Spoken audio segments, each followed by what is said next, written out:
Hello दोस्तों, आपका स्वागत है हमारे साथ फिर से जुड़ने के लिए। और आज का जो हमारा टॉपिक है यह है न्याय दर्शन और शिक्षा। एक देखते हैं हम न्याय दर्शन का सामान्य परिचय। सामान्य परिचय देख लेते हैं न्याय दर्शन का। अगर हम सामान्य परिचय की बात करते हैं न्याय दर्शन की, तो हम देखते हैं कि न्याय दर्शन वेद मूलक जो 6 दर्शन है उनमें से एक है। न्याय दर्शन का जो प्रतिपादन है महर्षि गौतम ने किया था। वो महर्षि गौतम द्वारा लिखित न्याय दर्शन न्याय सूत्र न्याय दर्शन का प्रथम ग्रंथ माना जाता है। 13वीं शताब्दी में गंगेश ने तत्व चिंतामणि की रचना की। और यह जो रचना है तत्व चिंतामणि, ये न्याय दर्शन का प्रमुख ग्रंथ माना जाता है। गंगेश ने पदार्थ की मीमांसा की अपेक्षा प्रमाण की मीमांसा को माना है। उनकी विचारधारा को जो नव्य न्याय कहा जाता है। न्याय पदार्थ के अस्तित्व को स्वीकार करता है, इसलिए कुछ विद्वान इसे यथार्थवादी दर्शन कहते हैं। क्योंकि जो पदार्थ इसका ही मानना एक है जी, जो ये सृष्टि का निर्माण है ये इसमें जो पदार्थ के माध्यम से हुआ है, इसलिए पदार्थ के अस्तित्व को स्वीकार करता है। न्याय अनेक तत्वों के अस्तित्व को स्वीकार करता है, इसलिए से कुछ विद्वानों ने इसे बहुतत्ववादी दर्शन मानते हैं। न्याय प्रत्येक जीव की स्वतंत्र सत्ता स्वीकार करता है, इसलिए कुछ विद्वान इसे बहुतत्ववादी दर्शन मानते हैं। सॉरी, ये 2 बार हो गया। तो हम देख लेते हैं इसमें न्याय दर्शन की तत्वमीमांसा कैसी है। तत्वमीमांसा से मैंने बताया था आपसे, तत्वमीमांसा का मतलब है कि सृष्टि के निर्माण में किन की चीज़ों को, कौन सा दर्शन किन की चीज़ों को मानता है, वही उसकी तत्वमीमांसा है। तो इसमें हम देखते हैं कि न्याय दर्शन के अनुसार सृष्टि का जो कर्ता है वह जो ईश्वर है, और इसका जो आधार है ये जो पदार्थ है, पदार्थ से बनी है जो सृष्टि है, और इसका जो संचालन कर रहा है वह जो है ईश्वर कर रहा है। ईश्वर को प्राणियों के कर्म का दाता कहा जाता है, और आत्मा को कर्म फल का भोक्ता। अच्छा, अर्थात ये मानता है कि न्याय दर्शन मानता है कि ईश्वर जो है कर्म फल का दाता है। जो व्यक्ति जैसा कर्म करता है उसी के अनुसार ईश्वर उसे फल देता है, और आत्मा जो है उस फल को भोगती है। न्याय दर्शन का विश्वास है कि ईश्वर के अनुग्रह रहे बिना न तो कोई प्राणी वस्तु का यथार्थ ज्ञान प्राप्त कर सकता और न ही जन्म मरण के बंधन से मुक्त हो सकता है। आइए अब देख लेते हैं हम न्याय दर्शन की ज्ञान मीमांसा। अगर हम ज्ञान मीमांसा की बात करते हैं तो न्याय दर्शन के अनुसार ज्ञान 2 प्रकार का होता है, अनुभव ज्ञान और स्मृति ज्ञान। अनुभव ज्ञान वह होता है जिसे हम इंद्रियों द्वारा प्रत्यक्ष प्राप्त करते हैं। हमने कोई चीज़ देख रखी है, देख के प्राप्त कर लिया, छू के प्राप्त कर लिया, उसका स्वाद लेके प्राप्त कर लिया, तो ये हमारा अनुभव ज्ञान है। एक होता है हमारा स्मृति ज्ञान। अगर हम स्मृति ज्ञान की बात करते हैं तो वह ज्ञान जिसे अनुभव पदार्थ के अभाव में स्मरण द्वारा जागृत किया जाता है। अनुभव द्वारा हमने कोई चीज़ पहले उसके जैसी देखी, एक हमें अनुभव एक्सपीरियंस हमें हो गया वह चीज़ क्या थी, अब हम उसी के आधार पर जो हमें ज्ञान प्राप्त हो रहा है वह जो हमारा स्मृति ज्ञान है। हम देखते हैं कि न्याय दर्शन के अनुसार अनुभव ज्ञान भी 2 प्रकार का होता है, प्रमा और दूसरा होता है अप्रमा।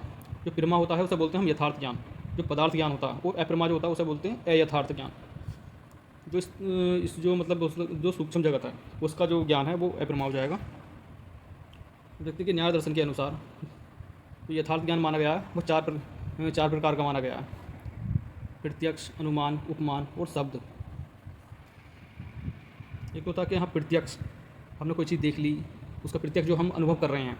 एक होता है अनुमान के आधार पर, हाँ कोई चीज़ हमने पहले हमने वो देखी वो चीज़ कोई पहले, और उसका आज हम अनुमान लगा सकते हैं, हाँ भी ऐसा है। मान लीजिए अगर कोई एक्सपीरियंस हम उस चीज़ का करें कि हाँ हमें पता है कि पहले हम देख चुके हैं कि जब आसमान में काले बादल होते हैं तो संकेत होते हैं कि वर्षा का, कि हाँ उस वर्षा काले बादलों से वर्षा होती है। तो हम जैसे ही काले बादल जब भी देखते हैं हम कहेंगे हाँ भी बरसात इन बादलों से हो सकती है। यही जो अनुमान है। एक होता है उपमान। उपमान होता है तुलना के आधार पर, कि हाँ ये चीज़ तो उसकी जैसी है, ये चीज़ उसकी जैसी है। तो ये जो हमारा ये उपमान में जो है हम तुलना के आधार पर ज्ञान प्राप्त करते हैं। एक होता है हमारा शब्द। शब्द में जो हम देखते हैं कि किसी पुस्तक के से, किसी जो है व्यक्ति के मुख से सुने शब्दों के माध्यम से जो हम ज्ञान प्राप्त करते हैं, ये जो हो सकता है 2 प्रकार का होता है, लिखित और एक होता है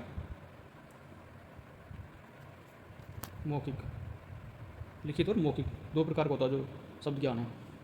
आइए अब देख लेते हैं हम न्याय दर्शन की मूल्य एवं आचार मीमांसा। अगर न्याय दर्शन की मूल्य एवं आचार मीमांसा की बात करते हैं तो इसमें है कि न्याय दर्शन के अनुसार मनुष्य जीवन का जो अंतिम उद्देश्य है वह जो मुक्ति बताई गई है। मुक्ति से तात्पर्य है कि सुख दुख से मुक्त होना। आत्म तत्व के ज्ञान के लिए योग साधन मार्ग बताए गए हैं। यम, नियम, आसन, प्राणायाम, प्रत्याहार, धारणा, ध्यान, समाधि इनके अस्तित्व को स्वीकार करता है जो न्याय दर्शन है। इसमें यम का मतलब है कि मन, वचन और कर्म का संयम। इसके लिए जब तक इसमें बताया गया कि व्यक्ति को जो अपने मन, वचन और कर्म पर संयम रखना चाहिए, वो इसके लिए 5 जो महाव्रत बताए गए हैं: सत्य, अहिंसा, अस्त्य, अपरिग्रह, ब्रह्मचर्य। इस पर जो इस व्यक्ति को जो है मनुष्य को पालन करना चाहिए।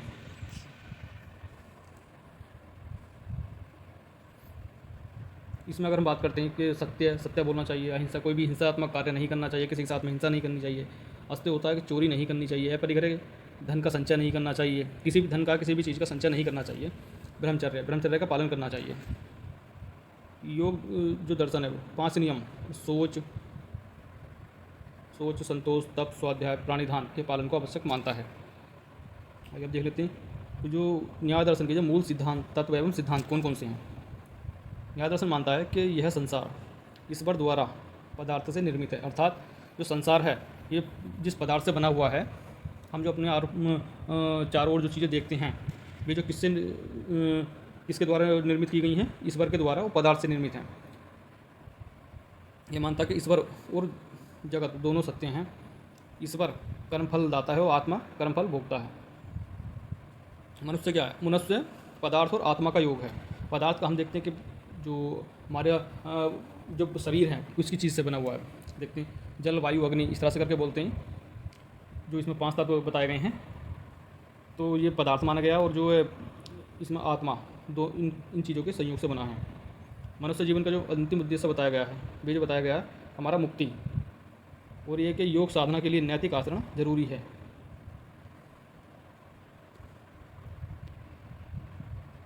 अब ये है कि न्याय दर्शन और शिक्षा में न्याय दर्शन जो है किस तरह से है। तो इसमें अगर हम देखते हैं तो ये हमें पता चलता है कि न्याय दर्शन में शिक्षा पर स्वतंत्र रूप से विचार नहीं किया गया। जो न्याय दर्शन है उसमें जो है शिक्षा पे जो कोई महत्वपूर्ण रूप से जो कोई विचार नहीं किया गया था, लेकिन उसके बाद भी न्याय दर्शन शिक्षा द्वारा मनुष्य को पदार्थ और आत्म तत्व का वास्तविक ज्ञान कराना चाहता है, जिससे मनुष्य जन्म मरण के बंधन से मुक्त हो सकता है, सुख दुख से मुक्त हो सकता है और मुक्ति प्राप्त कर सकता है। न्याय दर्शन में बताया गया कि शारीरिक विकास के लिए पाठ्यचर्या में आसन, व्यायाम, इंद्रिय प्रशिक्षण के लिए कार्य करने के स्वतंत्र अवसर देने चाहिए। पदार्थ के वास्तविक ज्ञान के लिए पाठ्यचर्या में अगर कोई हम हमारे चारों ओर पास जो हम अपनी चीज़ें देखते हैं तो हम देखते हैं कि जो इसमें बताया गया पदार्थ के वास्तविक ज्ञान के लिए पाठ्यक्रम में अगर शिक्षा में की बात चल रही है यहाँ पे हमारे, अगर तो न्याय दर्शन का मानना है कि पाठ्यक्रम में क्या क्या चीज़ें उसमें होनी चाहिए। भूगोल, खगोल वो पदार्थ विज्ञान को रखना चाहिए, जिससे मानसिक भौतिक विकास के लिए भाषा, साहित्य, गणित और तर्कशास्त्र आदि विषयों का विशेष महत्व बताया गया है। एक न्याय दर्शन के अनुसार ज्ञान प्राप्त करने के 4 साधन बताएं, जो मैंने पहले बता दिया था आपको। यहाँ 5 बताएं इसने, प्रत्यक्ष, अनुमान, उपमान, शब्द, और एक बताया चिंतन के माध्यम से। व्यक्ति चिंतन के माध्यम से भी अपना ज्ञान प्राप्त कर सकता है। न्याय दर्शन अनुशासन की प्राप्ति के लिए क्रिया मतलब यम जो मैंने बताया था, मन, वचन और कर्म का संयम। नियम, आसन, प्राणायाम, धारणा, ध्यान, समाधि पर बल देता है। ठीक है, हमारा यहाँ तक ही था ये।